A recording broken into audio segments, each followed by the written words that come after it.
Hey there, spooky friends, and welcome to another episode of the Scaryish podcast. Woo! I'm Robin Grace, this is Adam Diaz. Hello. And today's episode is going to be a little different than our usual Scaryish episodes. We had a lot happen this past week, and I don't know, Adam, if you want to... So I'm going to go ahead and let everyone know, and you might have already noticed based off of the name of the episode, but trigger warning for folks who have gone through any sort of personal tragedy recently or lost a pet, because I'm going to be discussing something that definitely happened to us recently, and it's going to get a little heavy. It's our personal story time. Yes, this is our personal story time for sure. Maybe mainly Adam's personal story time. You won't hear me too much just because it's real hard. Yeah, so for this episode, we're only going to be covering a single topic. I'm going to be covering our personal, story and what happened, from my perspective. And like Robin mentioned, it's probably going to be me talking, a lot, and then, she'll chime in where she can. But this is going to be a hard episode for us to get through, so I'll let you guys know that up front. And I'll let you know that after we're done going over our own story, I have just a few things that I want to toss in there about like just crazy stories about, animals and pets in general, and some things that I think about that makes me feel better. So that is how we will wrap up. But, if anyone is, not looking for something too serious, I think most people tune in. They're like, I just want to hear about murders, or I just want to hear about cryptids. Nothing too serious. I just want murder. Yeah, it's going to be a little bit different this episode. So, well, if you think about... Sorry, you caught up really fast for me right there. So basically what we're going to do is slightly different than what we normally do, which is to have, two topics each. With listening to that, and strap on, because here it comes. First and foremost, I want to apologize off the top, because the third episode of Storytime Bloodlines did not release on Friday. We posted to let everyone know we were traveling all day, which we were, and we did not get back into the Las Vegas area until Saturday morning. So it was a lot of flying, very exhausting. So we're going to try and get the episode out by Saturday. Saturday came, and it was just, I was 100% dead. I was, really just needing the rest. So Saturday and Sunday, were a bit blurry. And then after that, I was like, you know what? We'll just catch up, the upcoming week. So on Friday, we're going to have Storytime Bloodlines episode 3. And then to make it up to all of you wonderful listeners who are like, I didn't get my episode on Friday, we're also going to release an episode of Storytime proper, where we're going to read the emails that have been sent to us, and we're going to record that live on Wednesday at probably 8 p.m. Pacific, so 10 Central, 11 Eastern. It's going to be a late night story time. For if you all want to join us, we'll be more than happy to have you. It might be past some of your bedtimes. We totally understand that. We got a lot of folks that listen on the East Coast, but we'll be there. We're also going to be doing a stream on Sunday, and that is going to be the first live stream for a Bloodlines episode. So what's happening with Bloodlines is we have the current group, which is Robin, Faye, Garrett, and Ben. And their saga is going to conclude here very soon. But that will not be the end of it. We have another group that's going to come up. Robin will actually be joining that group, and some storyline's going to happen where you're going to understand why. It's going to be a fun time. And one of those groups that's going to happen in the future, or maybe the past, who knows, maybe it's a prequel, they're going to be streaming their episodes. So you can catch us over there at twitch.tv/Scaryish podcast or youtube.com/Scaryish, whether it's Wednesday for that Storytime episode or Sunday afternoon for that Bloodlines episode. We'll have more details on our social media, so stay tuned to those. Very excited, so we're going to make up for it with some extra episodes for you all this week. So fun in the sun. Whew. You excited, Robin? It's going to be a lot of recording this week. Talk about in the sun. It's so hot everywhere. There's nowhere that is not hot. It's oppressively hot. It's weird. It's like the AC will be running, and if I get close to the walls, I'm like, I can feel the heat on the other side. Last night, for the first time, I was like, even with the fan on, I am sweating. I was like, this is weird.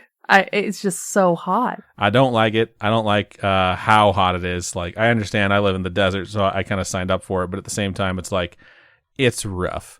But yeah, so that's kind of what everyone's kind of living through together collectively right now. I will say for the last week and a half or so, we've kind of had a rough go of it, and that's kind of going to be what I go over a little bit in my script before I dig too much into it. So this week, I'm definitely doing things a bit differently, as we mentioned. So I'm going to tell you this story about what's happened with us recently, and then I'm going to cover some of these small things. I don't know how long this will be. This might wind up being a very short topic, or it could wind up being relatively long. Well, basically, what's going to happen is rather than reading off my script for the first page and a half or so, I'm just going to talk. Like, I have bullet points so I don't forget certain details, but I don't have like actual words written. I'm just going to sort of tell you guys a story, and this is really going to be less formal than a normal topic for me, but I'll end it with some cases I found while I was looking into some of the more interesting things, and then maybe we can figure out a name for my topic, because Robin and I were discussing it before the show, and I don't even know what to call my topic at this point. Call it the bucket of depress. Trauma time with Adam. So that's what I've been tentatively referring to this as. And then Robin will obviously jump in because, she was there for this too. But yeah, so let's just go ahead and jump in. So we have shared a lot of stuff with you folks for the last 5 years or so. Spooky friends. I mean, we've been doing the show for quite a long time. We've had like major life changes go on, and we haven't like hit any of them. We've told everyone what's been going on, like whether or not it was, school stuff, graduation stuff, jobs, layoffs, which is one of the hardest things that I've gone through personally and professionally. Hirings, like the excitement that we got with finding new jobs, quittings. I definitely left one of my jobs while we were doing the show. We've lost some friends and we've lost some family in the last 5 years as well. And we've talked about stuff that's gone down with us. And it's like, we're kind of like an open book. We don't share absolutely everything, but we share a lot. We're like that friend where you're like, whoa, dude, it's a little bit too much information. So if this topic does make anyone uncomfortable, it's not like it's going to be gruesome or visceral or anything like that. I understand. But this is just sort of like, hey, this happened to us, and I want to talk about it because it's like if you want to cry on your commute, put this episode on. I listened to this show called Pockets Full of Soup, and it's a really good show by a guy named Jared Petty, where he interviews a lot of folks, especially from the gaming industry, some NFL players and some other folks, and they sort of go over something that was very pivotal in their lives or someone that they're thankful for, and a lot of times it's very emotional. And it used to be like my favorite thing to listen to, and I've cried to like every episode that I've listened to. But I'll go ahead and put this disclaimer up front. I usually toss out the disclaimer of this could all be bullshit. This disclaimer is this isn't bullshit. This is 100% what happened to us, and it is sad. But I wanted to go ahead and talk about it because a lot of folks have shared their experiences with us, and they've had traumatic things that have happened to them. And realistically, I think what I'm about to tell you kind of pales in comparison, but you don't really try and measure your trauma against someone else. You just want to talk about it. So I should also say, there have been times when we've recorded Scaryish, and those are the times where I get a little bit emotional about my topic, like it's happened a couple of times talking about my family, and I might get a little choked up, and Robin always acts like a dick and is like, it's okay, or like pats me if it's a live episode. I'm like, get the fuck off me, I'm fine. But those moments like are few and far between, I would say, especially with like, around 450 episodes or so deep. But they have happened. I won't deny that. So that said, if you've ever heard those and thought to yourself like, I wonder what Adam sounds like when he cries, you're almost certainly going to find out this episode. If not this episode, I don't know what episode it would be. I don't want to hear you cry. So, I mean, you've heard it plenty. I know. It's so sad. So maybe I'll just re-record my audio with like manlier sounding takes and stuff like that. Just kidding about the re-record, not about the crying. I probably will. I'll try and keep my shit together though, because I'm not trying to like give everyone audio ASMR of like like the quivering lip thing. So I'll try and get through this pretty straightforward, but I'm gonna start with Friday. So last Friday we had a live stream. We played Fall Guys, which was super fun. Before that, I had to work. So on Fridays, I might get half days, I might not. And so, oh God, I'm just like, I feel living like through I'm the back trauma in the all moment. over again. Yeah, so I haven't really, I think I told this story twice so far. But yeah, so Friday hits and I have to work. It's a half day, so I'm super excited and I have a ton of stuff to do. And when we have live streams, there's this rule about live streams, and that's nothing is ever going to work. It doesn't matter how many times you've streamed. If anything is updated, if anything has changed, if you've looked at something slightly askew, it's definitely going to make your stream settings just fail for whatever reason. So I anticipated that. I gave myself a couple hours to edit it and work on it. And, you know, I had to build out a brand new scene because we haven't played Fall Guys before. And so long story short with that, things didn't work.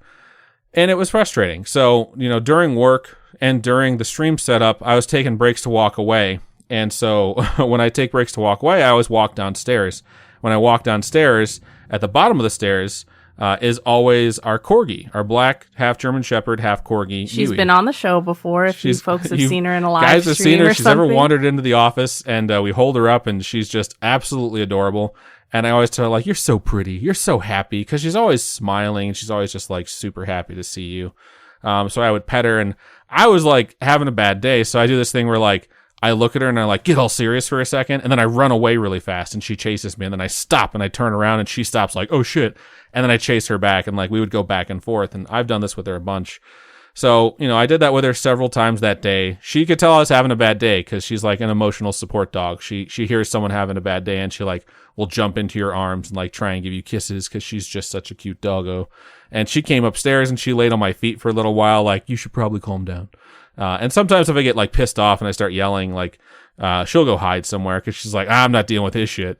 But she was being just emotional support dog and it was awesome. So I get through most of my stuff and we're getting ready to stream and our stream started at 4. So it's probably like 3:50. And for those of you who have never come to a live stream for us before, we do a countdown. So I'll set the stream up. I'll press go live. And when I press go live, it sends out the notifications to Twitch, Facebook, if we're doing it to Facebook and YouTube. And anyone who follows those channels gets a notification like, hey, come watch Scaryish. And then it has a countdown for 5 minutes and there's a timer. And then once it gets done with the timer, we typically take an extra like 2 to 3 minutes because we're fucking around or we need to get drinks or something's not working right. But it's just like 5 minutes where I can troubleshoot anything if we're live, or if we've forgotten stuff. Because if we're drinking, we have something during the live stream where people can basically make us take a drink. We have 6 drinks that are available. And a lot of times the folks who are regulars who know this will show up. And the first things that we do is like we introduce ourselves, we read a story. And then by the time we're done, we can check the redemptions. And the redemption list is like all 6 drinks have been redeemed. So it's like, shit, we're probably going to have to finish our drinks. So right before we go live, my mom comes in the office. My mom lives with me out here in Las Vegas. And she says, hey, Yui's acting weird. And I thought, my mom overreacts sometimes. Like, I'm sure she's fine. And I asked her, like, how's she acting weird? And she said, I don't know. She just seems confused and she's just, like, woozy. Because we had a UPS guy come to the door to deliver one of the many, many, many Amazon packages that we've had delivered to this house. Whenever that happens, Yui barks. She goes to the door and she barks. We have to tell her, like, calm down, go to your bed. She goes to her bed. Our Shiba Inu goes up the stairs. And that's their positions for us to open the door and check. And she went, like, halfway to the door and she got very confused and disoriented. So I'm thinking, okay, maybe there's something off. So I tell her, like, I'll come downstairs and check on her. And then the timer's running. So I'm like, I'm going to go downstairs and get a beer for the live show. And so I go downstairs and she's in the office with my mom, which is not rare. I mean, she does that a lot. And I, try and tell her, like, hey, come here. And if I would, if I said my dog's name, she would come to me, and if I, like, whistled in a certain way, she would come to me. And she, like, looked at me and she just didn't come over to me. And I'm like, that's weird. And then she, like, came halfway and, like, laid down. And I was like, that is weird. So my mom's not wrong. My mom's not being dramatic or anything. So I definitely thought, like, that's odd. So I asked my mom, like, hey, keep an eye on her and let me know if anything changes. And then I'm going to go do the show and I'll let everyone know, like, hey, we might have to stop the show if there's something wrong with the dog. So I came upstairs and we started. Fall Guys is a piece of shit game. I fucking hate it. Not really. We actually had a really good time because you have to just sort of, like, tell yourself, you're going to not win. It's very difficult. I don't think either of us won. People are assholes. We came close. We played as a team, and then like 30 minutes in, I texted my mom and I was like, "Hey, how's the dog doing?" And here's the thing about Yui is that she hates having her picture taken. If you are on your phone and you point it at her, like you're gonna take her picture, she runs away. She gets up and it's like she could be sleeping. She has this sixth sense. She knows. She gets up and she walks away because she doesn't want pictures taken of her. I don't know why. It's one of the parts of her personality that is very unique, and it's very annoying. So my mom went to take a picture of her, say, like, she's laying here next to me, she's fine. And when she went to take a picture of her, she got up. And she, like, moved away so she couldn't have her picture taken. So she texted me, and she's like, I tried to take a picture, but she left. And I'm like, she's fine. Like, she's her normal self. So we finished the stream. I think we played till around 6.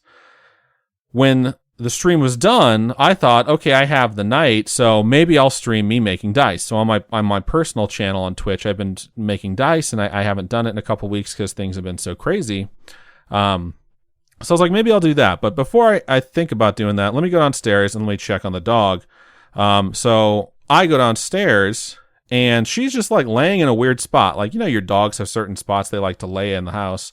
And she's like laying in the middle of the floor. So I'm like, all right, let me go like lay down by her. And I was like laying down. I said her name. She like lifted her head. She looked at me, and I was like petting her, like, you know, are you okay, doggo? Like, what's happening, type of thing.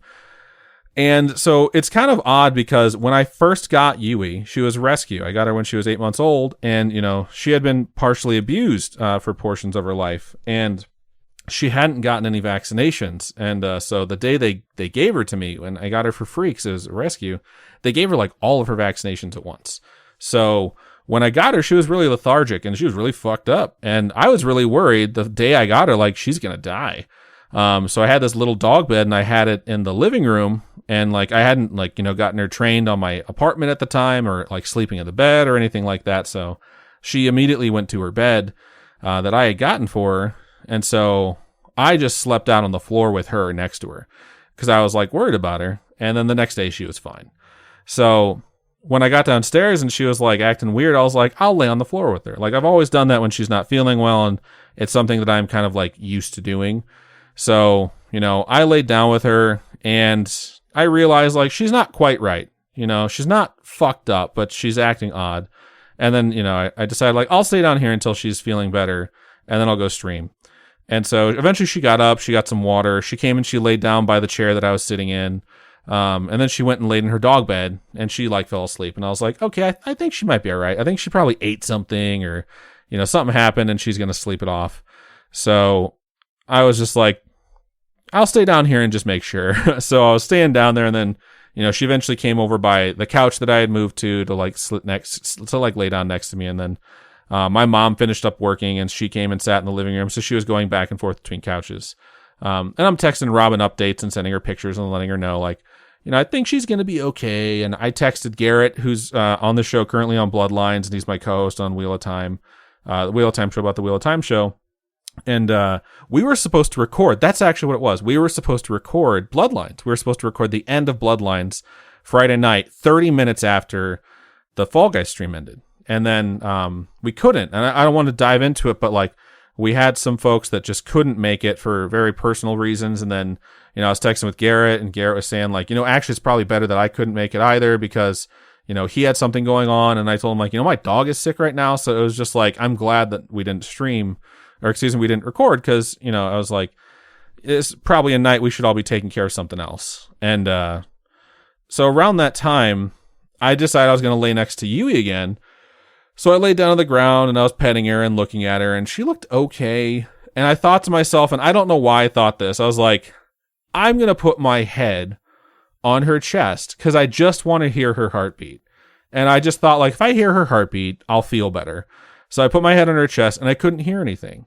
And I thought to myself, like, she's breathing. I can hear her breathing. I'm just dumb, and I don't know where to put my ear to hear this dog's heartbeat. So I got back in the chair, and I was sitting there next to her, and I went back and I laid on the ground. I kept going back and forth because I just didn't know what to do, and I was really worried about her.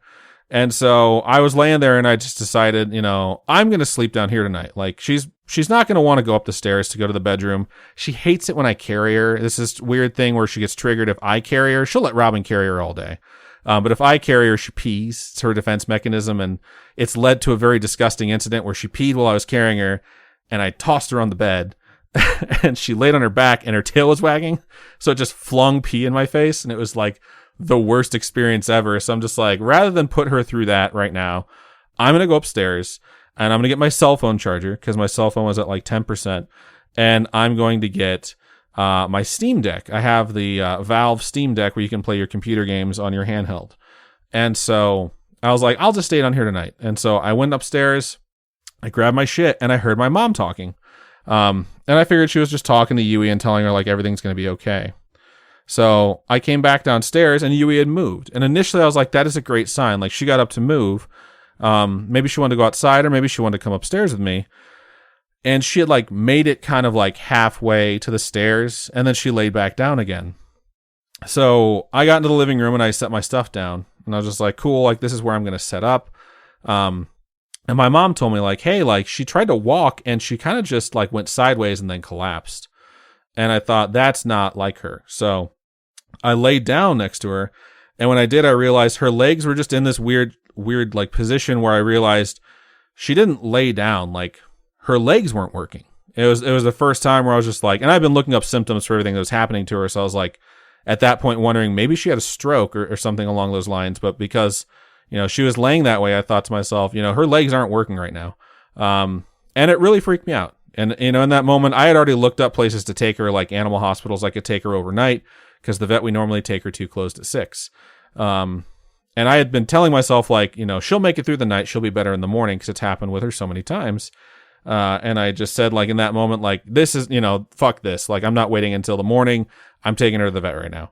So I went and I grabbed a tarp and I put it into our car, and I put it in the back seat because she's a long ass dog. Like, she's a corgi, but she's part German Shepherd. So she's like twice as big as a normal corgi, and she won't fit in the front seat with me. So I put it in the back seat.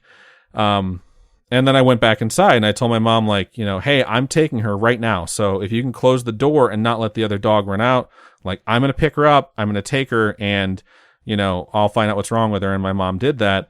And as soon as I scooped her up, she pooed and she peed. And so that was just like a trigger for me where I'm like, something's really fucking wrong. I will say you cried first. So I did cry. So one of the things I forgot to mention is that in Vegas right now is currently monsoon season. And I don't think a lot of people realize that monsoon season exists in the desert. And essentially it gets super fucking hot. It's like 190 fucking degrees out here. And at some point, another front will come in to push it out. And when it happens, you get these really intense thunderstorms and rainstorms. And it had just started happening. So the entire night, I'm just like waiting with my dog to see what's going to happen. This thunderstorm is growing outside, and I love thunderstorms. I miss them, but it felt very weird. So when I picked her up and I put her in the car, at that point it was raining, and it was like thunder and lightning. And I was just like, this is just a bad sign. Like, this is a bad fucking night. So I got in my car after that, and my mom brought my charger out to me, and she's like, you want to take this? And I told her, like, I won't have anywhere to plug it in. It's like a, direct to wall USB-C to USB-C charger, and I can't plug it into my car. So I told her no, like, I'm just going to take her, and then, I'll use their phone if I need to, if my phone dies. And the animal hospital is like 24 minutes away. I think I got there in like 9 minutes. So I went as fast as I could, and I was like, if I have someone trying to pull me over, I'm going to call 911 and tell them I'm rushing my dog to the animal hospital. And then they'll probably tell me, you have to pull over. Like, you're only allowed to do that for humans. And I had already told myself, like, if the operator tells me that, I'm going to tell her to go fuck herself. And so it didn't happen. I didn't get pulled over or anything. So I got there, I opened my door, and I should say that the entire drive, my corgi hates the car. She hates it. So when she's in it, she paces back and forth. She whines constantly. She also hates storms, so she hides from those. So I was like, this is like the worst experience for her right now. So she's in the back seat, and I was driving with one hand, and my other hand's behind me in the back seat, like petting her. And I'm just constantly telling her, like, everything's going to be okay. Like, you're fine. And I'm freaking the fuck out. Like, I'm panicking for sure. But, I'm trying to like tell the dog everything's fine. And so I get to the animal hospital. I get out, and by then it's just raining. So I run around my car, I open the back door, and I pick her up because she's not getting up, which is another really bad sign. And as soon as I pick her up, I realize she's peed all over the back seat. So there's a tarp down, so I just yanked it out of the back seat and just like threw it into the parking lot, like covered 2 spots with it. And I was like, I don't give a shit. And I closed my door and I ran to go into this place, but this place has one of those buzzers that you have to like request to get in because the front door is locked. And I'm at the front door holding this like 45-pound dog in my arms. Just covered in her, mess. And, I can't find the fucking bell. And I'm just like freaking out. I'm like, someone needs to let me in. And someone that was inside with their own emergency saw me. And they opened the door for me, which I was thankful for. So I came in, and immediately the people saw me carrying my dog, and they're like, what's happening? And I said, I think my dog's had a stroke. So they were very helpful. She's a very pretty dog. I think she's just like the prettiest dog, because she has like all this black, fur on her face, and she has just like a little bit of brown on her paws. But everyone's always assumed she's a boy. And it's just funny because they're like, true. Everyone thinks she's a boy. Everyone's always thought she was a boy. So they asked me like, what's happening with him? And I kept saying like, she may have had a stroke.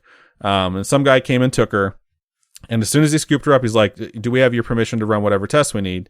Cause it could run upwards to like $600. And I was like, yeah, like do whatever you need to. Just tell me what's wrong with my dog.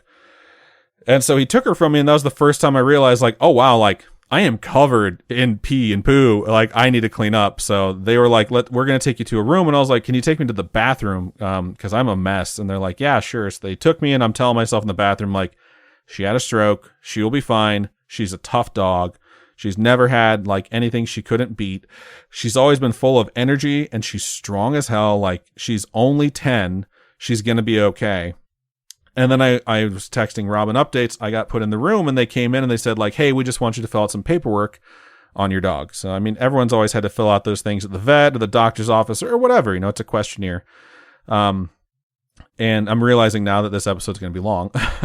And so I went in there and I sat down and I started filling it out and I got halfway through and the vet came in, like the doctor. And she's like, okay, like I need to tell you what's going on. I was like, okay, cool. Like tell me what's wrong with the dog. And in my head, I'm like, she's about to tell me what's wrong and like if she needs to stay overnight and what medicines I'm going to have to start giving her. Maybe some of them are going to be permanent. And so she just describes to me that, they checked with a stethoscope and they could not find her heartbeat. And I'm like, well, yeah, I couldn't find it either with my ear. So apparently we're both dumb. And then she said that they took an ultrasound. They had to take an ultrasound to find her heart. And so essentially what had happened was, she had some form of very aggressive cancer that attacked her heart and caused a bleed. And the bleeding filled a sac around her heart where her heart could like basically no longer pump, which is why I could not hear her heart and the doctors could not hear her heart. They were able to identify it through an ultrasound. And so as she's telling me this, I'm like, oh fuck, like my dog is going to need surgery to drain the blood. And then she's going to need chemo. And then she's going to need cancer treatments. And I'm like adding this stuff up in my head. And the doctor basically tells me, we can put a needle in her heart and we can take the blood out of the sac around her heart that's preventing her heart from beating, but it will fill again within hours.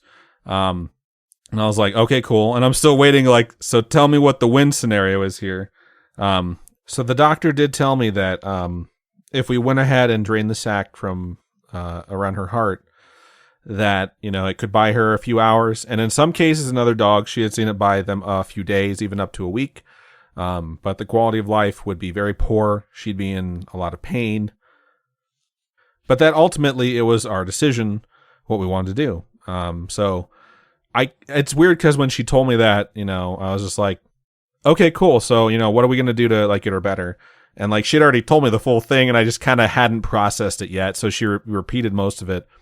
And then I was like, okay, like I need to call Robin. Like I need to call her right now. So I was like, I'm going to call her and we're going to figure out what to do. And I think it's because of the way I was saying things. She asked me like, before you call her, I need you to repeat back to me what I just told you because I need to know you understand what's happening. So I did, and I repeated it to her and it felt very real and it just hit me like a ton of bricks. So I called Robin, which I imagine like you're sitting there waiting for me to call you to give you an update on what's happening with our dog because Robin's out in Anaheim at the time. And I think she said like, hey, what's up? And my answer's like, hey. And it was just me like bawling. And so that was probably not the best indicator of how that conversation was about to go, I'm guessing, on your end. No, definitely was not expecting that. Yeah. So I explained to Robin what the scenario was with the doctor there, and, anything I couldn't remember, I asked her to repeat for me, and I basically, I told Robin, like, hey, here's the options, here's what we can do, what should we do? And we were both kind of in shock on the phone, and after we, went over the scenario like 3 or 4 times together, we knew we had to accept the fact that if we tried to save her, it was really just us trying to extend her life for ourselves because she would have been in pain. You know, she would have been suffering, and as much as I didn't want to lose her, I didn't want to put her through that. And I think that's a really hard thing to admit and to accept. So I think we both just sort of had that moment of clarity where it's like, you know, this isn't us making a decision based off of dollars and cents. This is us making a decision based off the fact that, you know, we can't put her through that for ourselves. And so, you know, we decided, you know, we're going to have to put her down. Like, we're going to have to put her down tonight. So, and she made it very clear to me before I made the phone call too, that she could go at any time. You know, like, the fact she couldn't find her heartbeat without an ultrasound was already showing that there was, you know, very significantly limited amounts of time left. So, you know, I told her, you know, this is what we're doing. And they asked me, you know, do you want to be in the room or do you want us to just take care of it? And I was like, oh, fuck that. Like, I'll be in the room. Like, I've had dogs before that I've, you know, put down. I've had my 2 childhood dogs growing up, which were named Ripley and Armand. Ripley from Aliens franchise and Armand from Interview with the Vampire and other Anne Rice books. Oh, okay. I never knew what Armand came from. That makes sense. It was, you know, very, very hard thing to do. And I know I'm giving you guys all the details, but it's kind of therapeutic for me. So they took me to a different room. They told me, hey, we're going to get her ready. And then you can spend as much time as you want with her saying goodbye. And, you know, I was like, okay, cool. So they brought her to me and she looked like her normal self because they gave her a painkiller so she wouldn't be hurting as much. And they set her down on the ground, and I thought they're going to like set her up on a table. But they set her down on the ground. So I sat on the ground with her and she was just sitting upright. Like, everything was okay. And then she sort of like, you know, went down and like lay down on the ground with her head still up. And she looked like she did when she was tired. And I was talking to them about like arrangements and things like that. And, you know, she laid down. And when she laid down, I was like, okay, like, you know, she doesn't have much time left. So, you know, I laid there with her and they said like, you know, take all the time you need and then we'll do it. And I was like, let me just say bye. Like, you guys can stay in the room because I don't want her to suffer anymore. So, you know, I told her all the things that you tell your dog, which is how great she is. And I told her she was the best dog. It's a traumatizing experience. And I thanked her for taking care of me because she really did. The entire time I had her, you know, it's very funny because, you know, as a pet owner and as a dog owner, you know, I think other people in that position understand it. And I think there's folks out there who don't, you know, own pets or they don't own like dogs or cats. But it's very odd because, you know, it's a creature that is entirely dependent on you to eat, you know, and drink and survive basically. And, you know, it's like when you see a kid in a movie or just in real life saying like they want a dog and the parents are saying like, oh, it's a lot of responsibility. It's like you're literally responsible for the life of that creature. But then somewhere along the way, like they take care of you just as much as you take care of them. You know, you go through shit and they're the ones that are there for you. You know, and this has been a pretty rough summer. Like, it really has. Like, you guys all know how committed we are to making sure there's always episodes. You know, we didn't miss a beat for a very long time. And we made the decision to go on hiatus for, you know, like a month and a half because, you know, we needed a break. We had a lot going on in our lives and, you know, times have been really tough. And, you know, the dog was there for that. You know, Yui's been there for me for everything. And like the one piece of pride that I take from this entire thing is that, you know, I went to an animal hospital that's 24/7 where this is something they have to do often. And the vet who was the person that was in charge that night was the person who came in there to put her down, who was in there with me when I was saying my goodbyes. And I looked up and she was crying. So I was like, ha, I got you too. But yeah, I bet she cries so often. Yeah. I don't know how someone can do that job, but my heart goes out to him, man. You know, and then she just told me that she was going to, you know, push a painkiller so she wouldn't feel anything, and then push saline because her heart was barely beating, so it wasn't going to carry it through her body, and the saline would help. And then she was going to push the sweet dose of murder through her, and then push saline. What the fuck? So that it would spread and she wouldn't have to, you know, fade slowly. So she did that while I was petting her, and you know, it felt very peaceful, which I was incredibly thankful for. And, you know, I just laid there and cried on the floor with my dog for like 10 minutes, and they gave me a button that looked like a panic button. And they said, like, you know, when you're done with her, press this button and we'll come take her, you know, and then we'll give you your bill. And I was like, all right. So I just laid there and, you know, cried uncontrollably. And then, you know, pressed the button, and they came and got her. You know, they picked her up and they carried her out with dignity, which I appreciated. And I'll be going to get her tomorrow. So it's been a week and a half since that happened, and we had her cremated, and we're going to pick her up and bring her home. So I went outside. I paid my bill. I didn't skip out on it. And then I went and cleaned up a little bit more in the bathroom, and went outside and realized like my car was a complete fucking mess, and it was going to have to be fully cleaned. And this tarp was laying in the middle of this parking lot, so I picked it up and tossed it into my trunk, which in retrospect, I should have just thrown it away because that meant the trunk had to be cleaned too. And then I was just standing like trying to figure out what to do. And the answer was drive home. You know, it wasn't a difficult answer, but for some reason my brain had made all the decisions it could make for that day. And so I just like stood there in the rain like a fucking John Cusack movie. And oh my God. And I realized like you're going to have to get in your car and you're going to be soaking wet. So I actually backed up and stood under the awning of the building so the rain wouldn't be on me, so I could just sort of process that 6 hours before that I had been playing with my dog and everything was fine, and then I was about to drive home without her. So, and also my phone had 2% left. So, you know, I called Robin and I told her, you know, she's okay. She's at peace now. And I was going to go home and charge my phone, and I would call her. So I drove home, and there's this weird thing where when really traumatic stuff happens for me, I always have a moment where I realize I'm about to hear music, and I'm like, whatever song I hear, I'm going to remember like permanently as, you know, this was the night this happened. So I just decided to drive home in silence because I didn't want to pin that on any recording artist because it wasn't their fault.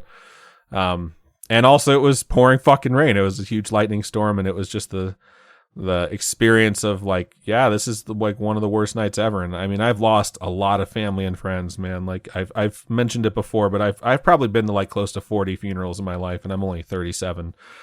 Cause I have a big family, and I have a lot of friends. And after I graduated, some friends passed away from like some terribly tragic circumstances. And, you know, I'll never balance the life of a human against the life of an animal, but, you know, pets really do become your family, you know, and that's what this is about. So yeah, I got home, I went inside, our Shiba Inu smelled me, and then, you know, looked at the door and was waiting for Yui to come through it. And it was one of the saddest moments I've seen. And, you know, I told my mom what happened, and that she was gone, and just sort of sat there in the realization of what the night had been. Yeah, and then, you know, the weekend was really rough, and still had a lot of shit I had to do, still had a lot of work I had to do, and then, you know, we went to Texas on Tuesday, so it was a lot. You know, we had this vacation plan, and my first day of vacation got kicked off with this whole thing, and then, you know, Robin came out on Monday, and it was, you know, hard to just be there without the dog, and, you know, we had all been talking about the fact that our Shiba's been acting, you know, very sad, very lethargic, very different. And when my dog, when I was a kid, passed away, you know, my other dog passed away very soon after that, even though they were very healthy, because they really can just die of broken hearts. And we've been very concerned about that. So the good news from all this is that after we sat down and talked about the fact that we didn't want her to be alone, she's never been alone her entire life. And we were very worried as we decided we were going to adopt another dog. And we were like, we're not sure when we should do it. And then the more time that went by, like hours ticked by, we're like, you know, she needs something. She needs someone else because she's looking for her, you know, partner. And so we are now the owners of a new 10-week-old corgi, which is named Anya. And she is just super filled with life. And she is exhausting, and it's just, you know, recommitting to that whole, I'm going to take care of this creature for the rest of its life. And, you know, it's hard. but it's something that I was, wanting to do. And it's funny to see the dynamic change because our Shiba has always been the puppy and the asshole basically. And now we have this puppy that just chases her around constantly. And, it's a completely different change in the dynamic. So it's been, it's been a whirlwind of the last 10 days. Yeah. So, we have our new corgi and it has its challenges. It's something that I just feel like we're back at the start of the roller coaster again. And it's, it's a really fun ride, but today I barely got to work because, I woke up and everything had been really good with the puppy and, our Shiba was starting to, act normal again when it came to like having the energy she used to have. And then, she woke up in the middle of the night and she was sick. And I was like, oh shit, like, I wonder if she ate something. And I was like, oh, I had this thought again. I had that thought 9.5 days ago. And everything is going to be super triggering anytime anything happens. I was just like, okay, well, try not to panic. And then, she came back to bed and she was acting really weird. And then, 7 a.m. this morning, a fucking, organizer we've had hung up on the wall for the last 6 years fell off the wall and just smashed into the desk and, the nightstand next to us and woke me and the dogs up. And it was very, very weird. And I immediately thought to myself, like, today's going to be a bad day. And, went downstairs and, we've got this little puppy train to go in the right spot in our yard, which is really easy because we have the Shiba who already does it. And she went outside and she used the bathroom. And I was like, sweet, like, this is going really, really well. I'm going to go inside and make sure my Shiba's okay. And then, the puppy vomited 3 times and had diarrhea 3 times in the course of like 3 minutes. And, it was, very fucking triggering. And I had to like think to myself, like, well, I need to take the corgi, the puppy to her vet because she has a different vet that she's been outfitted with. And, my Shiba goes to another vet. And I'm just like, I'm going to have to be driving all over town, taking dogs to vets today. And hopefully I don't get bad news like I had last time. And, it was a very busy, very scary day. And, it just made me realize like, damn, man, I can't believe I'm back on this fucking roller coaster again. And, freaking. So, if anybody could send good vibes about the dogs, that'd be cool. We could certainly use them because I was definitely freaking out today. What if Yui, as a spirit, grew just enormous legs and ripped that thing off the wall? It was just like, that's what you get for getting a new puppy. I don't think she would be upset. I'm actually really bummed because our Yui did not get to meet our puppy because she loves smaller dogs and she loves, young things especially. She just immediately like takes them and they became hers. So I'm kind of sad she never got to meet it. And I'm sad she'll never get to meet our kids. She would have been the best dog with kids without a doubt. So it's this mixture of like, oh my God, like this puppy's so cute and so much fun. And then sitting there being like, I miss my dog and bursting into tears randomly. So, it's been very challenging, but I know this is long and I do apologize for that. I'm not sure how long it's going to be honest, because we're at about 55 minutes when it comes to the recording, but I'm probably going to edit out at least 10 of silence where Robin and I just sat here and cried. So I don't know how long this will be, but, like I mentioned before, I'm going to move into some stuff now that's, more along the lines of what we normally cover. It'll only, it'll be our only topic and it'll be relatively short because I did want to cover that, as I don't know, man, therapeutic, just getting that out there and, sharing our experience with you guys. If you ever have to go through something like that. It's just going to be like therapy session. Yeah. And then, maybe a little bit of a eulogy for our puppy because Yui was the best dog. And I miss her and I love her, but I'm happy she's not in pain anymore. So I mentioned that, I really do feel like she took care of me.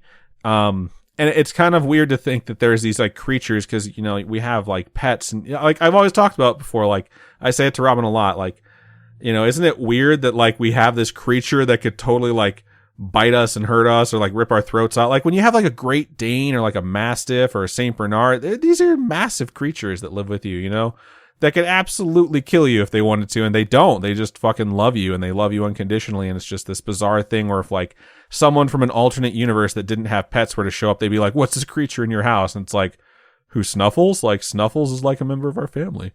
And so I just want to talk about, like, some of these different stories that I've seen and talk about, like, a couple of different things. So, like, There's this dog that I read about before named Peanut, and I had to go and find this story in particular because Peanut was a dog that was brought into an animal shelter that was really fucked up, and she had 2 broken legs, she had broken ribs, and she had been fed carpet. It was the only thing that the dog had to eat because they didn't feed the dog, so the dog wound up eating carpet off the floor to just have something. So basically Peanut came to the shelter and she was almost dead. And they, nurtured her back to health, and it was something where they went through this horribly traumatic experience. And, on a true crime show, you talk a lot about this is what happened to the kid when they were young, so you knew they were going to be fucked up when they got older. But you hear about something like that with a dog, and you think this poor dog, I can't imagine what it's going to be like when it gets older. But, Peanut got better, and this dog wound up, getting adopted and was, just in love with its owners and was just super sweet because it could appreciate love once it could actually experience it. And the thing that's very notable about Peanut is that there was a day in 2017 where Peanut was acting very odd, and Peanut was a dog that was always very compassionate and, wanted pets and love and stuff like that. What kind of dog was this? By the name, I feel like it's a Chihuahua or something. It's not a Chihuahua. It looks similar in size to a Beagle, and I'm not sure what breed Peanut actually is. I'll post a picture of Peanut on our Instagram. I'm also going to post a picture of Yui. And for those of you who follow me, follow my personal account, you've probably seen a bunch of pictures of Yui, but I'm going to post one of those as well. But Peanut was running around the house and barking, and her mom was like, what the hell is going on? And so they opened the door to their house and they put Peanut on a leash, and she started running down the street. And she wound up running to the field behind their house. And so they were following because she was barking the whole way, and she wound up coming upon a ditch. And when they came to her because she had stopped, there was a 3-year-old child that was curled up and naked in this ditch. And it was just laying there crying. And so they picked up this little girl, this human little girl, and they brought her to the house, and they called someone and, let her know, let these people know, they found a little girl, in a ditch, and they're not sure what's happening, but they need people over there to take care of her. That's so odd. Yeah. And so it really seems like this dog, despite the fact that it had been through so much abuse, was basically this little girl's guardian angel. And so when they, police tried to talk to her Did they adopt the child? What's that? Did they adopt the child? No, they didn't. But when the police tried to talk to this child and, say, what happened to you, what transpired to get you where you were, or whatever you can actually say to a 3-year-old, since they wouldn't understand any of those words, the only word the child was able to say was doggy. And, that's so sad. She would just say it very happy because she knew the dog had saved her life. So the investigation for the child's parents went through, and they realized there was a sibling that was still living with these parents, and her and her sibling were both taken away from them. So they were put into child protective services. And so Peanut actually, the story got out, and she was honored by her shelter and the local government and the state government because it was a very popular story back in 2017. And it was this thing of Peanut was a victim of abuse, and she saved another victim of abuse from dying, basically. And I just thought that's something that kind of just reminds me that pets are these things that aren't just pets. They're like protectors.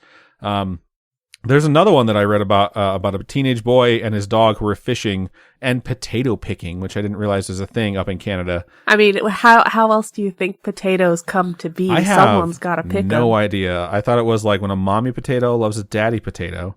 No, but these... That's just when we have kids. This 16-year-old kid's named Joseph Phillips Garcia, and his dog's name is Seiko, S-A-K-O. And so they were driving to this fishing trip, and they crashed, and they actually went over a steep hill that was 100 yards into the forest. And pretty soon after the crash, they came to, and they realized they were both injured. The boy had a broken leg and collarbone and could barely move on his own. And they also realized that they were so deep in the forest that no one really could find them. So he tried to get up, and the dog was basically helping him along the way so that he could actually walk.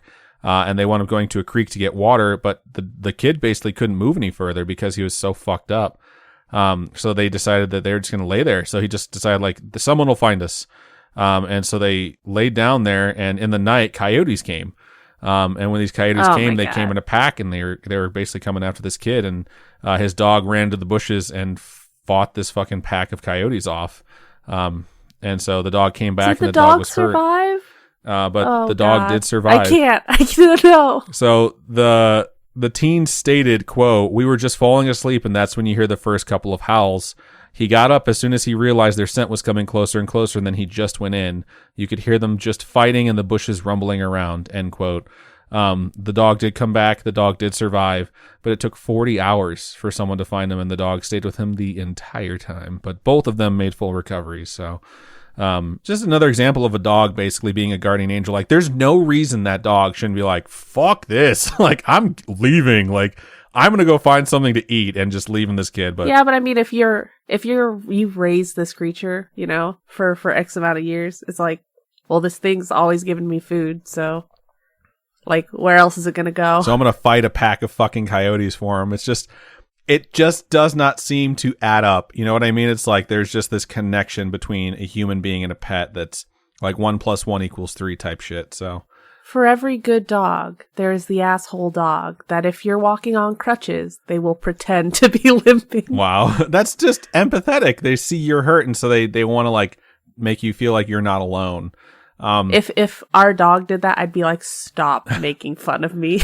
So the last thing I want to mention before we wrap this episode, this very traumatic episode up, is that Robin and I have talked about this. We've talked about a lot on the show too, about the idea of reincarnation. And you know, we've had multiple episodes where we've gone over this. And it's actually something that Robin talks about a lot. And she talks about it when it comes to animals, because some animals have these ridiculously specific personalities or weird behaviors. And she'll always say like, that dog used to be a human, you know, and it's like, it's something that's like your catchphrase almost. It's some dogs do these things, or they act like certain ways where you're like, that dog was obviously a person. Like when a dog makes fun of a dog, like if a regular sized dog, like with like normal length legs, pretends it has short legs to make fun of the other dog, like a corgi who has short legs, that dog obviously used to be a person and is an asshole. It doesn't always apply to dogs that are assholes, but yeah, Robin does say it a lot. Like, I'll be scrolling through Instagram and I'll see a bunch of different videos of dogs, and, you know, I'll show her stuff that's, you know, just a dog doing something kind of weird. And when that happens, it's like, oh, okay, this dog is acting like a human being, and in a lot of different ways, like kind of acting like they have this mocking tone and sarcasm to them. It's like they understand that. And I just read a study the other day about, and this isn't, you know, the same thing, but about, I think it was hamsters or rats that were studied, and that one of them would be trapped in a cage. Oh, where the rats release the other rat. Yeah, one of them would be trapped in a cage, and the other one would be free. And they studied how often the free rat would attempt to and successfully free the rat that was trapped, and they were not doing it at the prospect of a reward. And then once they introduced rewards, they were only giving it to the rat that performed the action of freeing the other one, and it would set aside like some of its rewards. So basically, like, they would give it like 10 treats, and it would set aside 1 or 2, and it was setting them aside specifically for the trapped rat to eat. So they were sharing, and it was like they're literally quantifying empathy within non-sentient creatures, and it was just kind of stunning to see. I think all animals on one level or another are sentient. Like, have you never seen Rescuers Down Under? Wow. I mean, okay. I don't think they're that sentient, but I think there's just more than most people think about. And, you know, one of the things that I also wanted to mention, I think this is the last thing I'm going to bring up, is that there's a lot of folks who think when it comes to reincarnation, especially when it comes to dogs, like I mentioned earlier when it came to my dogs from when I was a kid, that like the same dog kind of finds you multiple times in your life. I think there's even a movie about it. I can't remember. I think it's called A Dog's Tale. But I don't know. But there's a book. I watched the trailer and it just made me like, I was like, I can't. You're going to make a dog movie where the dog dies multiple times? Like, fuck that. Like, I can't barely, I can't watch a movie where the dog dies once. So like I think Marshmallow has that one music video where the dog dies. I'm like, Happier. Can't. Yeah, you showed me that music video. I was like, why would you do this to me? Like, I can't deal with this. If I were to hear that song right now, I would just break down into tears. But yeah, there's a book called The Dog with a Bee on His Bottom, and it's about a dog named Friend. And the author who wrote this talks about a dog that they had when they were younger that basically had like multicoloring, and on their butt they had like a different color that made it look like it was a bee. And you know, as they live their life and they're older now, multiple dogs would appear to them that, would act very similar in nature to their dog named Friend when they were a kid. And they would have that birthmark. They would have like a bee on them somewhere, whether it was like shading or if it was like, some color discoloration on their skin or whatever. But she says she's found Friend 5 times across her life. And like she has pictures in this book of, these dogs that have come to her butts. that have, just dog asses everywhere. But like this bee on her dogs. And I was just like, that's like, the omens. That's kind of fucking creepy. But at the same time, I understand it. I really do. I understand the idea where it's like you feel like this pet is brought back into your life. And, it's that whole guardian angel mentality where it's like they come back to take care of you when you need it. So, and we've talked about like non-linear reincarnation, like what says that just because I die today, that doesn't mean I can't be reincarnated in the past, and things like that. So who knows? Like, even though all I know is that I told Adam 2 hours ago I did not want to be reincarnated as a fish. Yeah, she did. So, I mean, who would? Well, then Adam was like, what about a mermaid? I'm like, that's not a fucking fish. And then it led into this. No, I was the one that said cloacas. Mermaids. Were fish? I had to Google whether or not mermaids had vaginas, I'm pretty sure. So, or no, whether or not fish had vaginas. It was a very odd argument. But yeah, so like non-linear reincarnation, like who knows, like you could be reincarnated in the past as something else. Like you could be Paul Revere's horse, who the fuck knows, but something significant from history that just doesn't happen to be a human. Or, you just keep coming back as whatever you are, or, not. That could also not be a thing. So I probably should have put the disclaimer before some of those stories as this could all be bullshit. But, I wanted to try and end the episode on a fairly positive, upbeat note because, I really didn't know. I had like half a page of bullet points on like, what happened to the dog, and it wound up, being most of the episode. So, I do apologize if this was triggering for anyone. I'm going to edit a trigger warning into the beginning of the episode. So, if you're hearing this and you didn't hear a trigger warning at the beginning of the episode, then I lied. It's a traumatizing episode. I think anybody who's lost a pet or even a family member or whatnot, it's definitely emotional for sure. Yeah. So, but I think talking about it is, therapeutic. And I know there are people out there who are probably like, well, one day, we just posted like BT dubs, this dog we've had for 10 years is gone, so yeah. Now I think it's the main reason I wanted to cover this as a topic wasn't just to be like therapeutic or to like just dump my shit on everyone and make everyone sad or whatever, or just tank the episode and have my numbers be total We're here to shit. make you think about death and get sad and stuff. I just really wanted to talk about the fact that like there are these creatures that exist that love you unconditionally, whether you deserve it or not. And it's kind of awesome because like, not to go too far back into the story, but like I mentioned, I went upstairs to get shit so I could come downstairs and stay with my dog. And, later on when I was talking to my mom, I realized like, the last thing she was able to do was try and follow me, regardless of, the fact that her heart was barely beating. She saw me get up to go upstairs and she got up to follow me. And that means a lot to me because our dog was this dog that loved everyone. Like everyone that met that dog was like, she is the best dog. Like she is so sweet and she is so loving. And, I guess it makes sense why she didn't live, super long is because she spent so much time giving everyone love with this big heart she had that eventually her heart was just like out of energy. Like, I've expended everything I have to fill everyone's life with love nearby me, and one of the last things she tried to do is to make sure I didn't go upstairs alone. And I just, I think back about that, and it makes me sad, but it makes me happy at the same time because it's like, if we would have recorded, I would have literally been recording Bloodlines until I had to take her to the vet. I would have gone downstairs and my mom would have been like, there's something seriously wrong, rather than me spending the last 3 or 4 hours of her life just laying on the floor with her and, petting her and saying stupid things and petting her belly and all that. So, things just work out in weird ways. And even though it feels traumatizing as fuck right now, I can recognize that there are certain moments of that day where I'm just like really grateful for it. So sometimes things just work out the way they're supposed to work out. Yeah, and it sucks, man. But just trying to keep it in perspective and just trying to keep it in one piece. Yeah, just let you guys know what we're dealing with right now. And so the last thing I'm going to say, I think, before we do the sign out here is that I saw a friend post on Instagram, and it's just a meme, but it had like something very smart on it, and it said that it's okay to feel sad about making the right decision. And I've never really heard that before, and I heard that, I read it, and I was just like, like that's exactly how I feel.